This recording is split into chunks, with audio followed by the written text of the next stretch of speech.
부처님 전생이야기 본생경 제53회.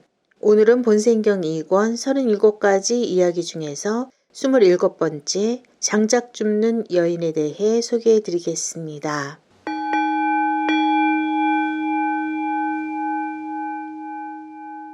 이 전생 이야기는 부처님께서 기원정세에 계실 때 바사바카티아라는 여인에 대해 말씀하신 것이다.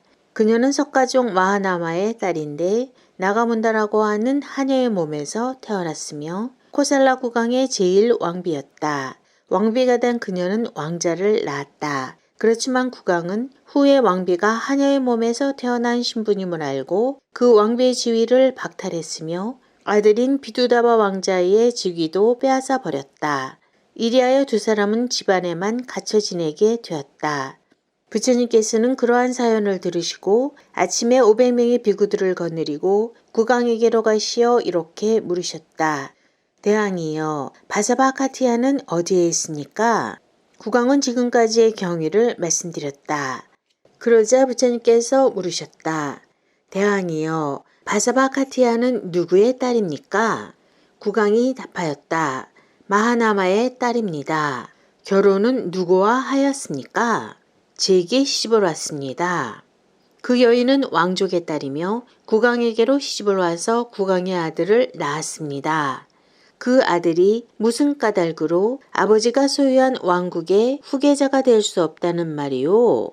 과거에 어느 나라의 국왕은 장작 줍는 여인과 관계를 맺어 아들을 낳게 되었는데 비록 장작 줍는 여인이 낳은 아들이지만 국왕은 그 아들에게 왕국을 물려준 일이 있습니다. 그러자 왕은 부처님께 그 전생 이야기를 들려주십사 청하였다. 부처님은 전생 이야기를 이렇게 들려주셨다. 그 옛날 바라나시 성의 브라호마다타라는 국왕이 커다란 환호를 받으면서 왕국의 동산에 나아갔을 때 꽃과 과일을 따러 다니다가 동산의 숲에서 노래를 부르며 장작을 주워 모으는 여인을 발견하고 마음이 끌려 함께 지냈다. 바로 그때 보살이 여인의 태의에 들어갔다. 그러자 그녀의 배가 마치 금강석이 가득 들어찬 듯 호련히 무거워졌다. 그녀는 자신이 아이를 배웠음을 알고 왕에게 아뢰었다. 대왕이시여, 제가 임신을 하였나이다. 국왕은 왕의 아임을 증명하기 위한 반지를 빼어주면서 말하였다. 만일 여자아이면 이 반지를 팔아서 아이를 기를 것이며 남자아이라면 이 반지를 지니고 나의 성으로 데려오너라. 왕이 떠나간 뒤 그녀는 달이 찾아 보살을 낳았다. 이 보살이 걸음마를 배우고 이곳저곳으로 놀러 다닐 수 있게 되었을 즈음 놀이터에서 놀고 있을 때 어떤 사람이 이렇게 말하는 것을 들었다. 아비 없는 자식이 우리를 때렸다. 그 소리를 듣자 보살은 어머니에게로 달려가 물었다. 어머니, 내 아버지는 어느 분이세요? 아가야, 너는 바라나시 국왕의 아들이란다. 어머니, 그렇다면 무슨 증거라도 있다는 말이에요? 아가, 대왕께서 이 반지를 주시면서 만일 여자아이면 팔아서 아이를 기를 것이고 남자아이라면 이 반지를 갖고 데려오너라 하고 말씀하시고 떠나가셨단다. 어머니, 그렇다면 어째서 저를 아버지께 데려가지 않는 것이지요? 그녀는 아들의 소원을 알고 왕궁으로 가서 국왕을 배웠고자 청하였다. 그리하여 그녀는 국왕의 아련이 허락되어 왕궁 안으로 들어가 국왕에게 경배를 올렸다. 그리고 나서 아뢰었다. 이 아이는 당신의 아들이옵니다. 대왕이시여. 국왕도 눈치채고 있었지만 주위에 늘어선 많은 사람들에게 부끄러워 내 아들이 아니다 하고 답하였다. 이 반지는 당신의 것입니다. 대왕이시여, 이 반지를 알고 계실 것입니다. 그것도 내 반지가 아니다. 대왕이시여, 지금 제게는 이 맹세의 말밖에 증거로 삼을 것이 없사옵니다. 만일 이 아이가 왕의 아들이라면 공중으로 떠올라 서게 될 것입니다.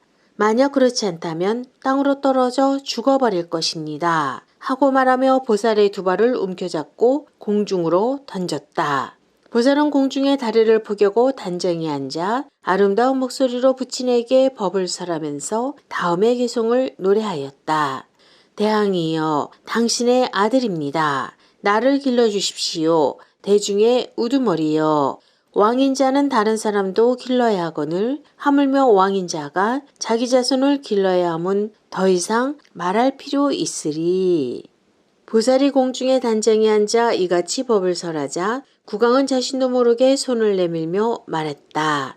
자, 어서 내려오시오. 내가 기를 것이오. 내가 기를 것이오.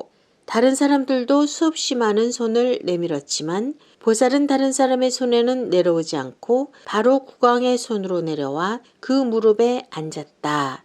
국왕은 그에게 태자의 지위를 주고 그 어머니를 제1왕비로 즉위케 하였다. 그는 부친이 죽자 카타바하나라 하는 국왕으로 즉위해 올바른 법으로써 나라를 다스리고 그 업보에 따라 이 세상을 떠났다. 부처님께서 이렇게 전생 이야기를 들려주신 뒤에 덧붙여 말씀하셨다. 그때 어머니는 지금의 마야 부인이요 아버지는 정반왕이며 카타바하나 왕은 바로 나였다.